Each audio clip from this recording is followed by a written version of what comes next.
1958 سے 1-2 سال پہلے جب کہ میری سکونت لاہور میں تھی، میں نے اپنے اشعار پر حضرت زیبا ناروی سے اصلاح لینی شروع کی۔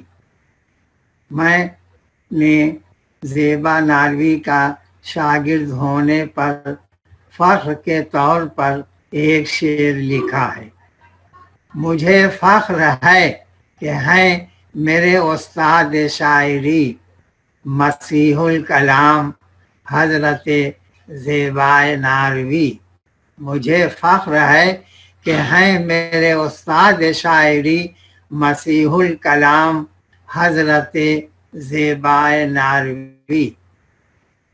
نوح ناروی کے بے شمار شاگردوں میں حضرت زیبا ناروی نے شعر و شاعری میں ایسی لیاقت پیدا کی کہ حضرت نوح ناروی کے انتقال کے بعد حضرت زیبا ناروی کو ان کا جانشین تسلیم کیا گیا۔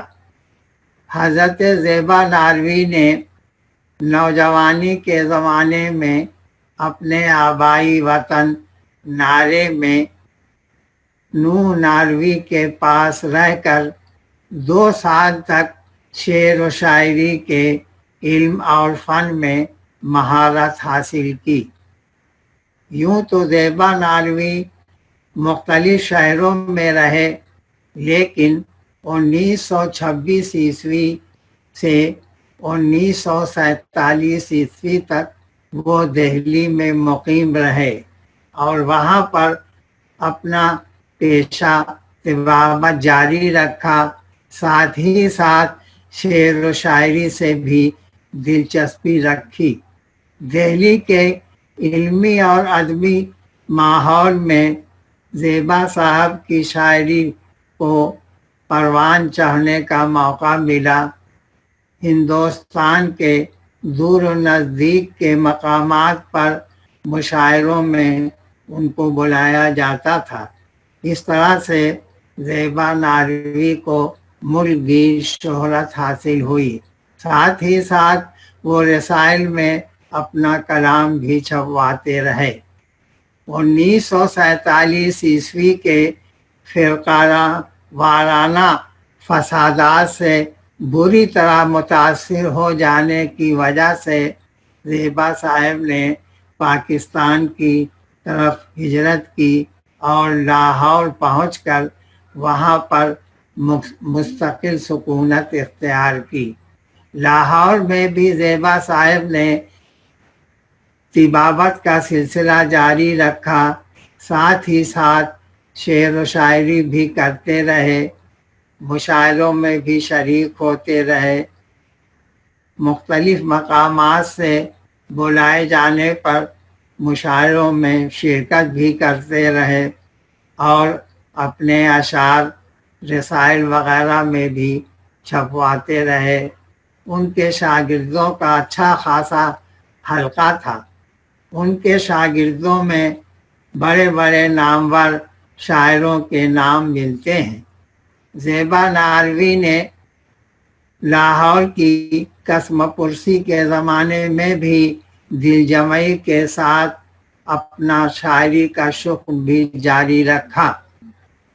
زیبا ناروی قدیم طرز شعر گوئی کے پیرو تھے۔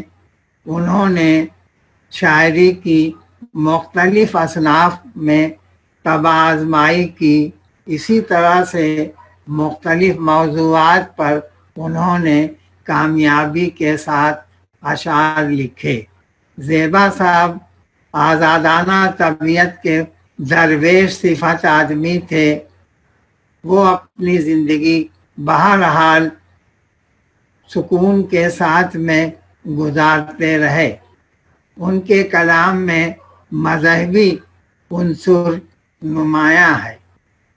وہ لاہور کے گارڈن ٹاؤن کے بزرگ مولانا عبدالشکور لکھنوی کے مرید تھے اور معالج کی حیثیت سے ان کا علاج بھی کرتے تھے۔ گارڈن ٹاؤن میں مشاعرے بھی ہوتے تھے جن میں زیبا صاحب خاص طور سے شریک ہوتے تھے۔ زیبا صاحب نے اگرچہ کوئی اپنا مجموعہ کلام نہیں چھپوایا، لیکن ان کے اشعار رسائل اور جرائد میں محفوظ ہیں۔ زیبا صاحب کی حیات اور کارناموں کے بارے میں زیبا ناروی احوال و آثار کے عنوان سے MA اردو کے امتحان کے لیے تابندہ جبین صاحبہ نے تحقیقی مقالہ کامیابی سے لکھ کر MA کی سند حاصل کی۔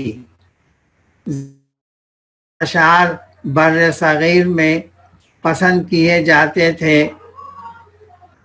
امید ہے کہ آئندہ زیبا صاحب کے اشعار کو تلاش کر کے ان کا ایک شعری مجموعہ شائع کیا جائے گا۔ زیبا صاحب کی شاعری کے نمونے کے طور پر چند اشعار یہ ہیں۔ خدا کے سامنے جائیں گے دونوں ساتھ محشر میں، خدا کے سامنے جائیں گے دونوں ساتھ محشر میں، اکیلے تم نہیں ہوگے اکیلے ہم نہیں ہوں گے، دکھانے چاند وہ بھی سامنے بے پردہ پہنچے، دکھانے چاند وہ بھی سامنے بے پردہ پہنچے، ہلال عید ہم دیکھیں کہ صورت ماہ تاباں کی، ہم نے باتیں ہی پسے انجمن ناز سنی، کچھ دکھائی نہ دیا خیر سنائی تو دیا، لوگ کیوں پتھر نہ ماریں بے نیاز ہوش کو، ہوش کی باتیں کرے گا کوئی دیوانے سے کیا، عجب تنظیم میں گلشن ہو رہی ہے، کلی ہستی ہے شبنم رو رہی ہے، اتنی سی داستان عدم کے سفر کی ہے، گھر سے نکل کے گور غریباں میں آ گئے، زیبا مذاق شوق سے دامن بچا کے چل، زیبا مذاق شوق سے دامن بچا کے چل، اے میرے دوست دیکھ زمانہ خراب ہے،